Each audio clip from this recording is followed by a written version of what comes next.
YouTube, got quite the haul. As a diehard Bulls fan, Chicago Bulls are bust. Nice haul here. Some historic pieces right in front of us. We have this is B.J. Armstrong's warm-up from the 1991 season. And you say, how do you know that? Well, right here. You got the year right here marked, 1991. The body length and sleeve 00. You got number 10 here and size 44. There was another set that I came across online that was the same size exact. So they actually have a tag here. I just noticed as well from Gray Flannel Auctions, which is really cool. But as you see, it's got the screen printed Bulls logo on there. It does have the register logo. I've heard some people tell me, oh, that's a general release, but no, that's not the truth. For this era, they did have the register logo. You got the NBA all stitched on there with the red collar around with the white trim. And don't forget, we have Champion. So it looks just, there's stains on it. There's marks. There's all sorts of stuff, which sells it to me that it's even more used, that it was actually used in warm-ups before a game at Chicago Stadium. So that's my biggest takeaway from this piece, is that it's the white version, the home version at Old Chicago Stadium, which I absolutely love. Just really, really cool. I have not owned one of these. My wife actually has the Mitchell & Ness one, but I've been looking to get it, just a Champion one even. But this came up.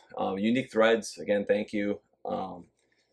He held this one down for me, and another piece that you're going to see very soon. It has the register logo there, again, on the Bulls horns. So we'll slide this aside.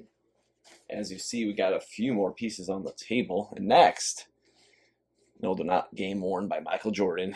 They will be worn by me, though. We have an OG Fire Red. This ain't the 2025 Retro. This is called Tennis Balled. It's all the Durabuck is peeled away. My wife's not a huge fan of it. I think it looks cool. It's unique. So these have been restored. So basically, it has been sole swapped. So we can see on the outsole that it is the original sole. You can tell that translucent. So they saved the original sole, which I really appreciate. Very, very light wear on these. The netting looks great. It does not crack. It stays pretty darn translucent. It is durable. It's just some, like the plastic tabs, different stuff that you see on the OGs, the 7s, the 8s. You see the retros cracking all the time. The original stuff does not. Midsoles are solid. Yeah, definitely going to enjoy wearing these. And let's take a look at the other one. Again, really clean lines on the swap, and they were worn, so you can notice like very aerodynamic, sleek toe. This material is very soft, synthetic leather, basically what Durabuck was back in the day. And this is basically that leather-ish, the leather synthetic look. This is what lays beneath. So if people, you see selling pairs that are vintage and maybe they try wearing them and they start to crack, that's the underlay that you see is here. So it's kind of off-white, but again, just really, really cool pair. Got the 23 on the side. It looks like they did get the 23 right. I saw the grapes last weekend, actually. I was at the Burrow Center for a sneaker event. That was really cool. We'll talk more about that in a little bit. But we saw some pretty cool stuff, and the new grape for 2025 looks really good. I'm pretty impressed with the leather on them. Definitely better than the white cement 4s that came out. Toe box, definitely not the OG cup. They look pretty good. But these are going to be looking good and feeling good on feet. One more side note on these 5s. A lot of people talk about the insoles a lot of times, how thick and plush they were. You do see some deterioration, but indeed they were definitely much thicker than your standard insole. But either way, I'm going to have to swap these out when, as I typically do, swap them out. All right, we saw 1991 B.J. Armstrong warm-up jacket. Now, Air Force 6, game used, game worn by the man himself, B.J. Armstrong. Really nice pair. Crumbling midsoles. There is swaps available that can happen. And also, they are signed, which is really cool. Not one signature, but there is 2. There is another. Dual signed. I had to get these. They're on eBay. I bid last second. and they came home. They went to the right house. But yeah, just a beautiful pair, beautiful example, great leather. I'm gonna keep them with the soles as they are. They are pretty presentable still, obviously not wearable, not that I would ever wear them. But just to show you guys the leather, thick leather cuts here, soft leather, like that's just OG Nike stuff that I'd love to see more of these days. And the thing that gets closest to what this feels like just comes to mind is AirTech Challenge. The new AirTech Challenges, the Mac Attacks, better materials they're using. So that's what I really wanted to see on the white cements. But not to get off the beaten path. Of course, the leather is beautiful, and we also see the true high top. They don't make them like this. Look at that. It's like my whole hand. It's like super tall. You got the corduroy lining, which people love to see that too. I'm not going to yank on the tongues too hard. I might be able to get access to the other one a little easier. You know what? Let's just do it. So, got 1391. BJ was size 12. These are made in Korea. So there it is. We'll turn this right here. It's got the force on the tongue. Let's slide this back and then we'll bring up. You guys see my new Frankenstein tattoo also. Side note. Got the force on the tongue all stitched in. I have the white and black version of this too. That Phil Jackson actually wore. Not his pair, but I have a dead stock pair. It came from, I believe it was Germany. Let's see the medial side here. This side, again, it's holding up pretty well. Clean signature. Just looks really nice. Great shape. These are just tanks. Minus the polyurethane, they're just tanks.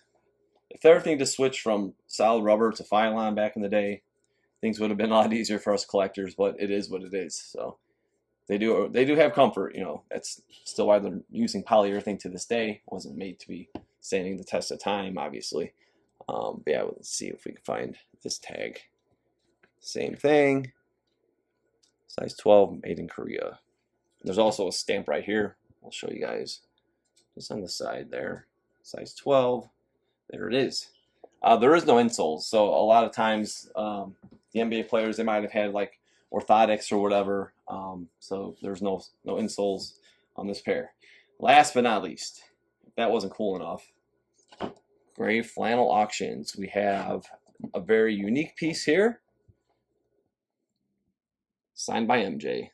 I'm not going to read through all that. If you'd like, you can hit pause and swipe to the right here.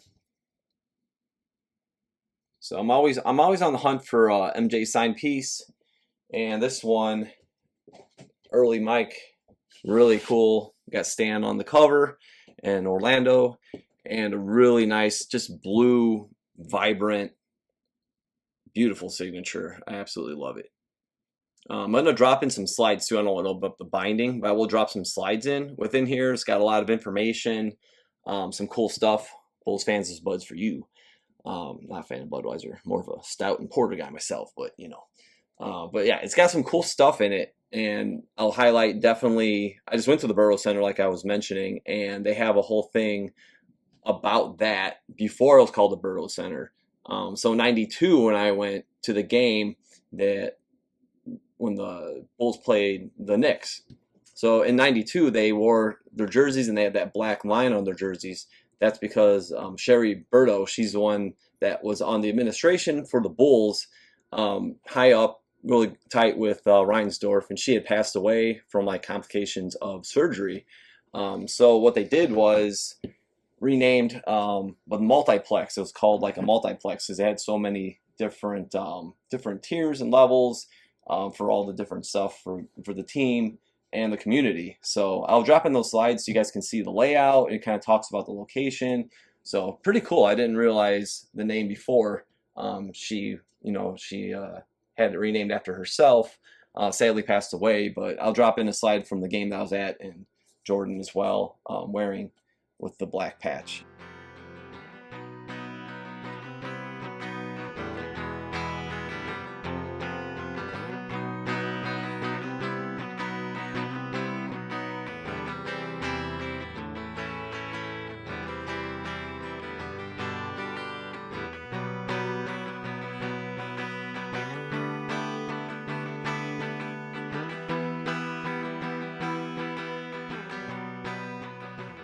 pretty cool. I was just at the Borough Center, and it was very nostalgic. And this week on Instagram, I've been posting about the Bulls and that kind of stuff. And thought this video would be a really cool piece just to bind all these things together that I've basically collected over the past 2 weeks. It's been incoming, so I'm really excited to have all this stuff and to rock these beauties that are in the back here. Definitely not going to wear the BJ one. I'd rather just get a general release of that jacket. Definitely want a red one though. That's game used or warm up. But that will do it. Hope you guys enjoyed this. It's very nostalgic. It's kind of surreal to come across stuff like this. Again, thank you, Unique Threads. He actually had this for sale and the BJ jacket, so I was able to grab both of those from him. And on to the next. The hunt never ends. Don't forget to subscribe. You can follow me at OG or Bus on Instagram, and we'll see you guys really soon.